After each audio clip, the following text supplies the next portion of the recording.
దేవుడే హరిహరుల పుత్రుడే అయ్యప్ప. అందాల బాలుడే అందమైన దేవుడే హరిహరుల పుత్రుడే అయ్యప్ప. ఆ హరిహరుల పుత్రుడే అయ్యప్ప. కలిమాయ నోడించ జన్మించినాడే భూమిపైన శాంతిని నెలకొల్పునే. కార్తీక మాసాన ఉదయించినాడే కారుణ్యమూర్తిగా వెలుగొందునే. మోహిని ఇచ్చిన హారముతోన మణికంఠుడాయను ఆ బాలుడే. అందాల బాలుడే అందమైన దేవుడే హరిహరుల పుత్రుడే అయ్యప్ప. ఆ హరిహరుల పుత్రుడే అయ్యప్ప.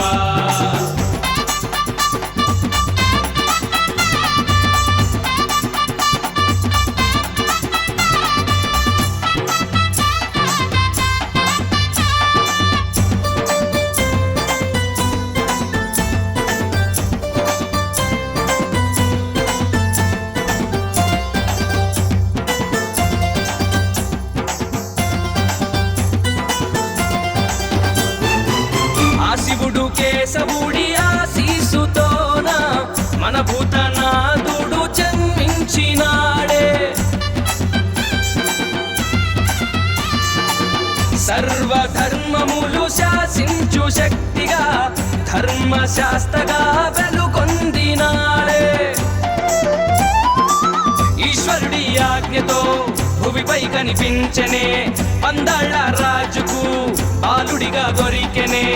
ఆ తల్లిదండ్రులకు అపురూపమాయనే. ఆ తల్లిదండ్రులకు అపురూపమాయనే. అందాల బాలుడే అందమైన దేవుడే హరిహరుల పుత్రుడే అయ్యప్ప.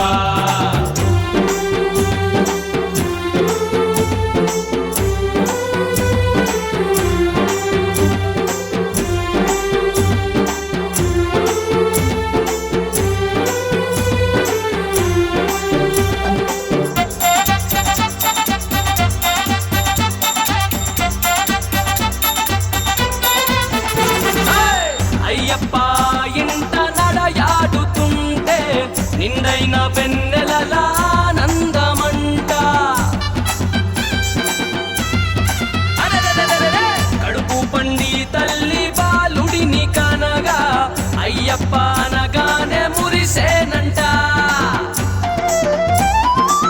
పగతోటి రగిలే మంత్రి పన్నగంతో చిన్నారి అయ్యప్ప చిక్కుల్లో చిక్కెనే. శ్రీహరి దీవెనతో అన్నింట గెలిచెనే. శ్రీహరి దీవెనతో అన్నింట గెలిచెనే. అందాల బాలుడే అందమైన దేవుడే హరిహరుల పుత్రుడే అయ్యప్ప.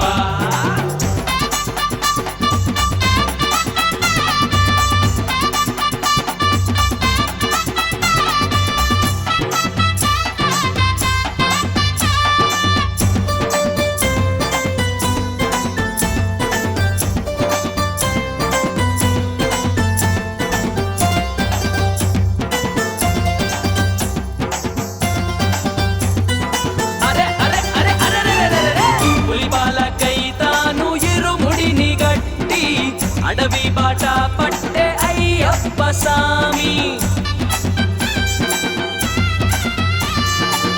మహిషిని మదియించి వీరమణి కంఠుడు శబరిమలను చేరే అయ్యప్ప సామి. రాజశేఖర పాండ్య ఆలయమే కట్టగా 18 మెట్లపై కొలువాయనే మాయప్ప. మకర జ్యోతిగా స్వామి వెలుగొందేనే. మకర జ్యోతిగా స్వామి వెలుగొందేనే.